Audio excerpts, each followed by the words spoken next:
The history associated with developing FAD tools is quite interesting. It started back in the early 1970s when the electric utilities throughout the country decided to utilize tubular steel poles in lieu of lattice steel structures. The thought process at the time was that the tubular steel poles were more aesthetically pleasing than the steel lattice structures, and therefore they would be able to get these new transmission lines more readily permitted and allowed. We got a phone call from Duquesne Light, our local utility, asking us to design foundations for their new tubular steel pole line. So we did an immediate literature search to determine what are the methodologies that are available in the literature to design drilled shafts for tubular steel poles. Our search indicated rather rapidly that there was very little available methodology. Therefore, we had to use our engineering judgment to design this initial set of foundations for Duquesne Light. After the project was completed, we realized that our designs were very conservative, meaning that they were quite large, and therefore we thought it might be appropriate to contact the Electric Power Research Institute in Palo Alto, California, to establish whether or not they might be interested in providing funding to conduct the research into development of new technology. We also contacted a number of utilities to determine their interest in being involved in the development and execution of full-scale load tests of drilled shafts subjected to single pole type loading conditions.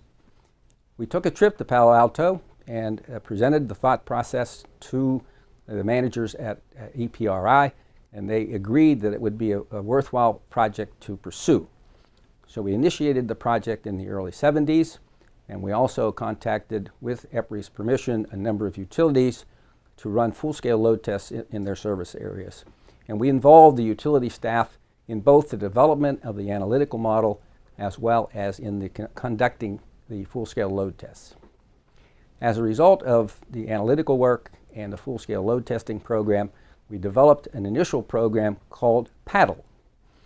And that program was distributed to the funding utilities and utilities of interest throughout the United States.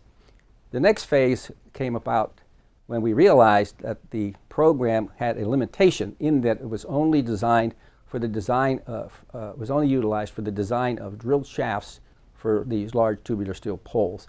And many of the utilities were interested in direct embedding these poles. Direct embedment meaning they would drill a hole, drop the pole into the hole, into the shaft, and backfill the annulus with appropriate backfill. Therefore, that was the next phase of development, was to include the design of direct embedded poles as another module to PADL. Also, the initial development involved just total soil subsurface conditions. And in many cases, of course, sites would involve soil at shallow depths and eventually hit rock. And we needed to take a look at how we might take the models that we had and modify them. So that led to the next phase, to develop PADL so that it could deal both with soil, all soil, as well as soil on top of rock subsurface profiles. Subsequent to that, the utility industry realized that the single pole structure was a very important structure. However, they realized that they were also building H-frames, tubular steel H-frames, wooden H-frames. They continued to build the steel lattice structures, and they decided that they should consider now adding modules to the original PADL to be able to design the foundations for H-frame type structures as well as tubular steel structures.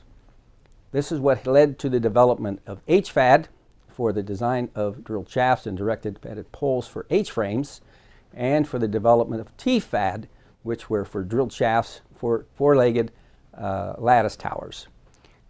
We now are working, of course, to make this program available throughout the United States. We have a licensing agreement with EPRI to do that, and we are also looking at the development of a users group in the near future so that the users of the program, of the FAD tools program, can get together periodically to discuss common problems and what additional modules might be appropriate to develop into the future.